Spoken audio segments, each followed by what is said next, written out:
रामायण में ब्राह्मणत्व की प्राप्ति वार्ता जारी रखते हुए शतानंद जी ने कहा, हे रामचंद्र, देवताओं के चले जाने के बाद विश्वामित्र ब्राह्मणत्व प्राप्त करने के लिए पूर्व दिशा में जाकर पुनः कठोर तपस्या करने लगे। बिना अन्न जल ग्रहण किए वर्षों तक तपस्या करते करते उनकी देह सूख कर कांटा बन गई। इस तपस्या को भंग करने के लिए नाना प्रकार के विघ्न उपस्थित हुए, किंतु उन्होंने उन सबका निवारण किया और वह भी बिना क्रोध किए।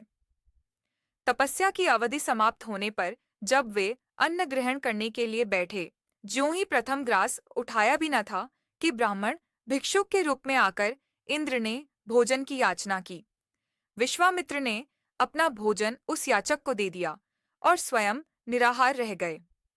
इंद्र को भोजन दे देने के पश्चात विश्वामित्र के मन में विचार आया कि संभवतः अभी मेरे भोजन ग्रहण करने का अवसर नहीं आया है, इसीलिए याचक के रूप में यह विप्र उपस्थित हो गया।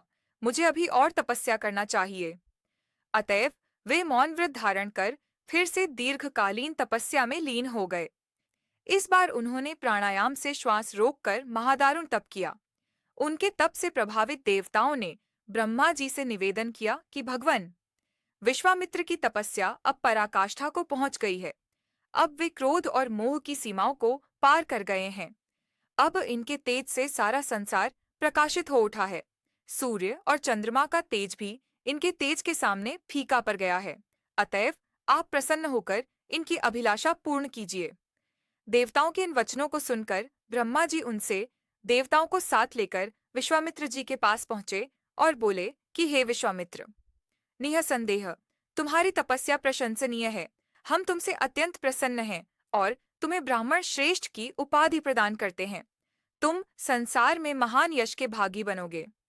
ब्रह्मा जी से यह वरदान पाकर विश्वामित्र ने कहा कि हे भगवान, जब आपने मुझे यह वरदान दिया है तो मुझे ओंकार, षट्कार तथा चारों वेदों का ज्ञान भी प्रदान करें। प्रभो, अपनी तपस्या को मैं तभी सफल समझूंगा जब वशिष्ठ जी मुझे ब्राह्मण और ब्रह्मर्ष स्वीकार करेंगे। विश्वामित्र की बात सुनकर समस्त देवताओं ने वशिष्ठ जी के पास जाकर उन्हें सारा वृत्तांत सुनाया। उनकी तपस्या की कथा सुनकर वशिष्ठ जी स्वयं विश्वामित्र के पास पहुंचे और उन्हें अपने हृदय से लगाकर बोले कि विश्वामित्र जी, आप वास्तव में ब्रह्मर्षि हैं। मैं आज से आपको ब्राह्मण स्वीकार करता हूँ। हे रघुनंदन, इतनी कठोर तपस्याओं एवं भारी संघर्ष के पश्चात विश्वामित्र जी ने यह महान पद प्राप्त किया है। ये बद्धे विद्वान, धर्मात्मा, तेजस्वी एवं तपस्वी हैं। राजा जनक भी शतानंद द्वारा वर्णित विश्वामित्र जी की कथा सुन रहे थे।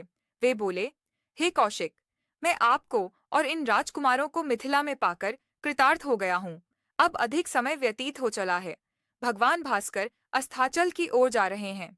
संध्या उपासना का समय हो गया है, इसलिए मुझे आज्ञा दीजिए।